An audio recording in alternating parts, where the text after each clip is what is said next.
Today, we're going to talk about aging and how to fight it. And more specifically, we're looking at a really interesting study that gives us a completely new perspective on something super simple: baking soda. Yeah, something you probably already have in your kitchen. Turns out, it may actually affect the processes behind aging. So here's the deal. Right now, one of the main ideas in science is that aging is largely driven by chronic, low-grade inflammation in the body. Over time, we start to accumulate what are called senescent cells. Basically, old cells that don't function properly anymore. They don't die, but they don't do their job either. And here's the problem. They're not just sitting there doing nothing. They actually release signals that damage nearby cells and push them to age faster too. At some point, your immune system starts recognizing these cells as a threat. That activates immune cells called macrophages, which release inflammatory chemicals like cytokines and tumor necrosis factor. This brings in even more immune cells.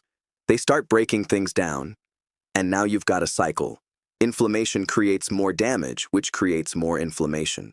Over time, this is linked to a lot of the diseases we associate with aging: Alzheimer's and Parkinson's, heart disease, cancer, joint issues, autoimmune conditions.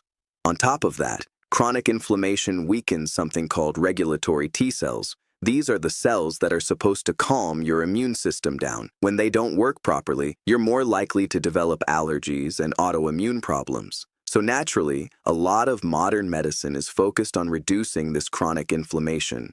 That includes things like cutting back on carbs, reducing visceral fat, and even using medications that block inflammatory signals. But here's where it gets really interesting. A study from 2018 showed that something as simple as baking soda, about 1–2 teaspoons per day, can actually reduce inflammation. So how does that work? When baking soda hits your stomach, it reacts with stomach acid. That reaction creates water, carbon dioxide, and salt. But more importantly, it changes the electrical charge of certain cells in the stomach. Those changes get transmitted through special cells, called mesothelial cells, to the spleen.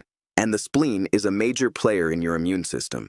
As a result, macrophages become less inflammatory. The production of inflammatory signals goes down, and regulatory T cells become more active. So basically, your body shifts from a state of inflammation into a state of healing. Now in the study, they did something very simple. They dissolved about 1–2 teaspoons of baking soda in a glass of water, around 8 ounces, and drank it slowly.